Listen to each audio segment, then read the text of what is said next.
Yeah, yesterday Yammy done a live, and he was talking about some guys that I know really well. I'm surprised that I'm not seeing Yammy. I might have even been in his company as such. I don't know. It's a long time ago, yeah. But he was talking about his mates, and his mates were my mates. It's crazy. Like Yokeways, Johnny Yokway, Tony Yokway. I mean, they were my pals.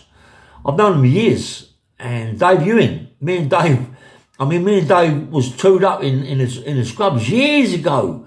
I think the 80s it was, years ago. Me and him was toured up, and he lived just by the Westway there.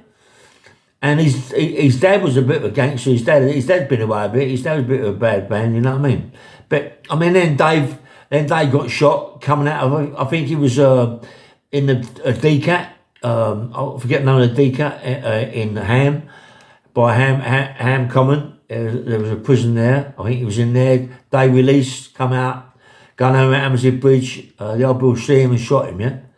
They reckon he pulled up and they asked him to put his hands up where he's going. He went down to get a mobile phone or something like that. They shot him dead. But, I mean, me and Dave go back a long, long way. Me and Dave Ewing, mate. Roger Buckingham. His brother, Roger Buckingham's brother, he wrote a book. Me and Roger go back a long way. And Paul McDermott, I can't believe all his names come out, Like Paul McDermott, Roger Buckingham. Who was the others? Dave Potter. Crikey, man. All them names come out. And Yammy was talking, there's a few there he didn't mention, but all around that Ladbroke Grove, Notting Hill.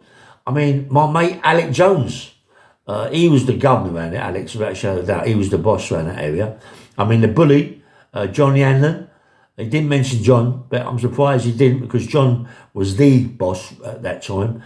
And Barry Murphy, fucking hell, man, going back some names, you know what I mean? But there's all people I know. I grew up with all them people. And Alan Burns, fucking hell, Alan Burns, eh? I mean, I used to look after a place in Acton called Central Park. I've talked about it before, when I had Jefferson King from Gladiators on the door with me. And Alan Burns was about that time. Me and Alan didn't really get on too well, Alan was from East Acton, and where I was west, I was like different area to them, but it was all postcodes, really. It was the same thing, postcodes, yeah. And where East Acton was always had loggerheads with my little firm, yeah. But I mean, I got, as I say, I just go to Ladbroke Grove all around there. And I know lots of people around there, loads. I mean, Martin, what's Martin's name? Martin, I forget his name anyway, Martin, little Martin. But nice people, you know what I mean? Nice people. We go back years, and it was nice to hear Yammy talk about them. I thought, well, how comes I ain't seen Yammy with them? But perhaps I have. Because let's go to all the pubs around. I don't drink, but I just go to the pubs around there and go in there and meet people, yeah? Anyway, it's only a short one. This is Bang Bang Rail. Please press the like button and subscribe. Good morning.